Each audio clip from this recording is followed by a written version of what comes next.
Welcome back to the Coins and Connections podcast, where we explore all things books, business, and bullshit. My favorite bees.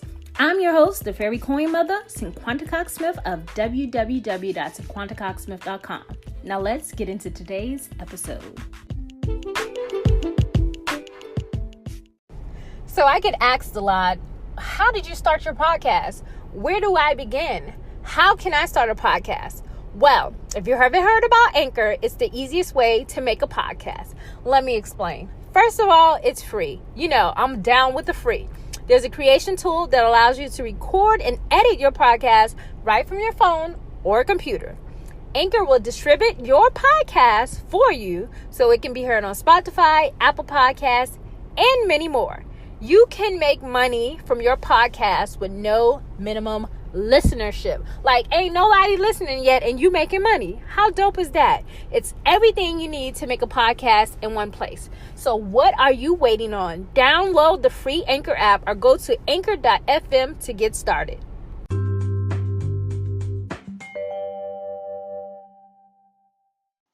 Hey guys, it is season 3, episode 3, and I'm super excited to get into this message for today. I want you to just remember these words throughout this episode. Go alone. I want you to write that down someplace. Write it in your journal, in your notebook. If you're doing your daily devotionals right now, I want you to write the words go alone, okay? This is going to be a very thorough and deep conversation that came to me just morning. I have been going back and forth with the topic over what episode 3 was going to be like. I think this is the third time I changed it. So I did not record right away this week. So it's now Wednesday and I'm kind of like, oh my gosh, what am I going to talk about? And, you know, sometimes I do this too. I try to rush it. I try to force it. I try to plan way in advance. But as my day unfolded, a message came through because I was able to shut up and listen. So I want to share that with you guys, but you know what time it is. It's time for our rapid fire question of the day. So the rapid fire question of the day is, what is your biggest addiction? Okay, so, you know, an addiction can be many things. It can be shopping, it can be buying stuff, it can be hoarding stuff. My biggest addiction, I would say, would be pineapple Fantas. I just it's the taste for me. I love me a pineapple Fanta. I used to love the strawberry, but when the pineapple came out, it gives me this little extra tang, and I just love anything like tropical. So I love things like pina coladas, but that pineapple Fanta just does it for me. I've tried all of them. I've tried green apple. I've tried the actual pina colada one. I've tried the blue raspberry. I think I've tried the peach. And of course I've had the strawberry, but the pineapple Fanta does it for me every single time. So I want you guys to make sure you join the conversation over on Instagram on Saturday when I drop the rapid fire question. And I want to know, what is your biggest addiction? So go alone. I am going to read Deuteronomy 31:6. Be strong and courageous. Do not be afraid or terrified because of them, for the Lord your God goes with you. He will never leave you nor forsake you. So let's talk about what it means to go alone. Sunday, I started working back out, and you know, my husband is now finally getting settled into work. We're both getting settled into a routine. And now, Sunday, I woke up, I said, I'm going to start, working out daily. And I started out on Sunday. I went out to the garage, got my little setup, did 30 minutes. I've been doing 30 minutes for the past few days. It's only Wednesday, but I've been consistent, right? So I've been consistent for those 4 days. And, when you start something again, there's going to be blockers. We ain't going to call them haters, but there's going to be blocks. They're going to be little roadblocks. They're going to be hurdles. And on day 3, the light in the garage in the part that I go in would not turn on. I was like, okay, what's going on? I didn't let it deter me from the goal. The goal was to work out today, was do my ab workouts. So I still did my workout. I just did it in my room. So it was delayed, but I did not deny myself the joy and satisfactory satisfaction to be satisfied to actually continue my workout. Like, I did not let that hurdle stop me from being consistent. So I worked out in my room. Now today, my husband had PT on his own, and PT in the Army is physical training, basically. You know, they'll work out as they do it together. But today he had PT on his own. So yesterday he was like, well, I got PT on my own, so what do you want to do tomorrow? Now, I already have my list of exercises that I'm going to do every day, because I'm already going alone on this journey every morning, because I'm the only one here. Well, I'm the only one working out here. So I said, but I'm doing Zumba. He said, oh, I ain't doing no Zumba. I said, okay. But I wasn't about to change my plan of consistency that I wrote out in my notes in my phone, because his schedule changed, y'all. I was not about to change what I was going to do. And I'm going to tell you, I thought about it. I was like, well, we could just go for a walk.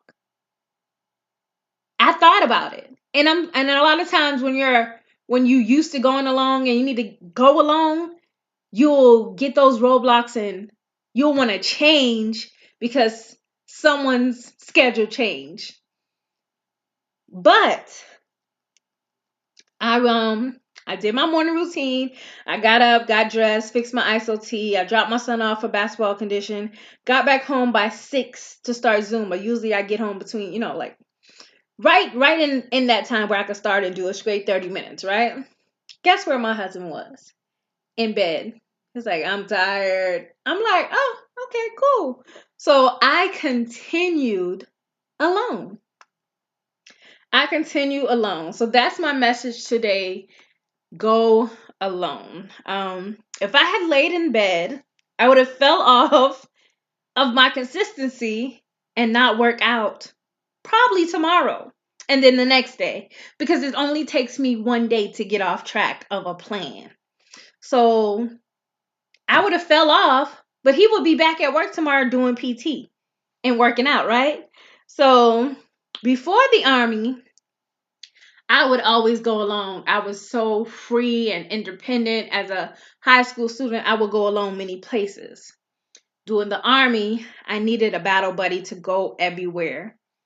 And that simple act crippled me into thinking I always needed people to go with me. Now, after the military, when you realize and you break free of the battle buddy system, you realize that you don't have anybody to go with, so you're going alone. I suffered from anxiety for years, just going alone, being lost, not driving or nighting in the rain, and all those things I had to go alone in, and it scared me.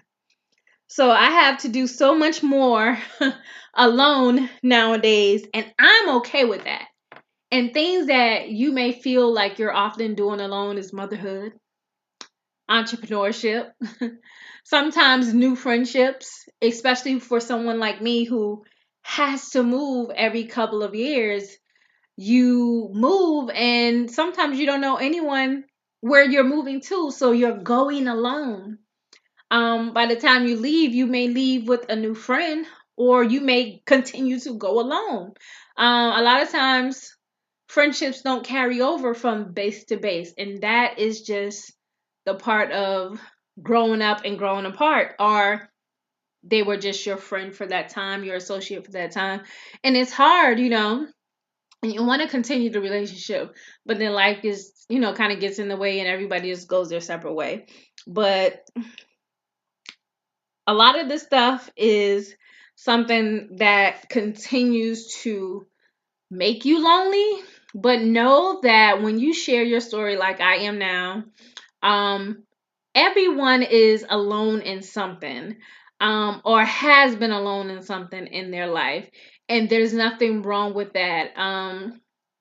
To me, it should give you so much more strength when you have to go alone and you accomplish something, or you fared going alone, but something amazing came out of it. So I also know that even when going alone, I can do all things through Christ that strengthens me. So I hope this was just a good, reminder that even while going along, you will be fine, you will be okay, and things are going to work out in your favor. So if you are struggling with going alone today, I encourage you to go alone, take care of yourself, and just be consistent in whatever it is that you decided to do today, this week, or this month. And whenever you do it alone. So I know you want to get serious in your business, and the first thing that I want to tell you is that Gusto is it. If you want to learn how to run payroll and pay your contractors, Gusto is the easiest payroll and benefits website that I've found. I truly love the company. It's easy to use. It's easy to sign up. And I can integrate my dental, medical, business, and benefits. I can get help from HR experts, time tracking, make sure I'm in compliance with all of the new rules that come up. They send my tax information. I can print out checks. I just love everything that Gusto has done for me in my business. And if you're ready to take it to the next level, make sure you visit bit.ly/GustoCC. This segment is called Q Money Bag Thought of the Week. I have been waiting to share a good Q Money Bags thought of the week about just life. Oh my gosh. So I have been wronged by so many people that when I do speak up for myself, sometimes they try to make me feel bad for feeling the way I do about what they have done to me. I saw this post on Facebook. It says, sometimes you just have to wish a motherfucker the best and never talk to them again. Period. And if y'all can see me right now, I'm sorry I didn't record this episode. Y'all can see me doing a hand movement, period. But I didn't record it. But just imagine that I did it with the little neck roll and I got lashes on, period. And I do the mouth thing, yeah. So, I take on people's energy. And it sucks. Because when my kids and my husband is upset or sad, I try to fix it. So therapy has helped me with this because I needed more boundaries with people outside of my home. But I wanted to not be emotionally closed off to my kids and actually have more conversations on feelings, which has helped me be a better parent. But there has been so many people who have done me wrong and it hurt me, and I cannot verbally say anything because I felt it would make me be the bad guy, right? And then also the other thing is, I've had a friend that said, well, do you think they know that this hurt you? And I withdraw. Quick, fast, in a hurry. I would delete, block, and act like you never existed and be okay with it, right? So when I'm wronged by someone, I instantly go into a shell. And I don't fuck with you no more, person. I am good on you. And in the past, when I've doubled back, I'm instantly reminded why I don't fuck with you no more, right? So, have you ever had a situation where, damn, that was fucked up, and you couldn't even bring yourself to say this to this person, like, no, what you did hurt me. What you did fucked me up. What you did almost fucked my money up. You get what I'm saying? Like, stuff like that. And for them to be like, well, that's what it is. But I'm a very black and white person. So if I put a lot of terms into place and now I pay you to do something, it's not a collaboration. No, I paid you to do a job. So you're now a contractor of mine and an employer of mine. You work for me. There was not a collaboration unless there was a 50-50 thing. In return, I didn't get anything from this, but you were paid for a job. If I called you to confront you or ask you a question about something, it's meaning because, okay, something ain't right, but I want to get it from you, and a text message won't do. I need to call you so we can talk, right? And I'm real big on lying. I hate lying. Don't lie to me. So there's been so many people who lie to my face and I know the truth. And then you just back off. And then soon they want to like, well, what did I do? And it's like, I don't even want to tell you because you do it so much that you don't realize you're doing it. And that's to me one of those toxic traits. I don't keep conversation with a lot of people.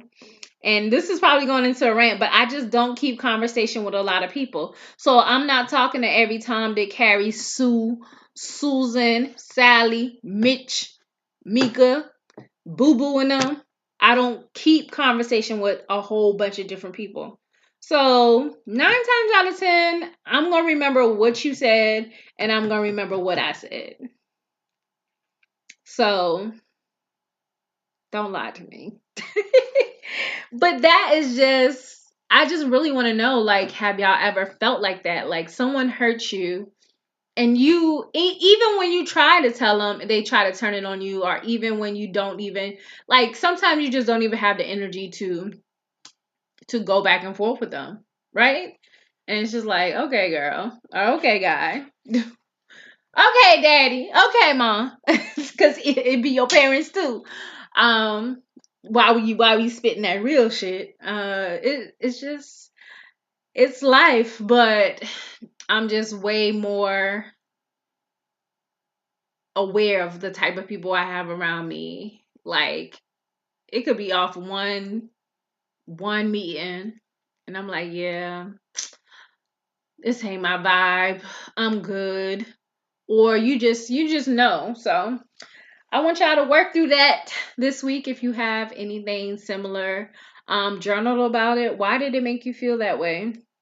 Why is it still bothering you? Sometimes, when one person do something, old feelings come up when a new person do it, and then you be trying to give it to them for everything that everybody did for that. Yeah, my therapist said that's not good. So I wanted to tell y'all too. But I am glad that you guys are back for another episode, and until next time.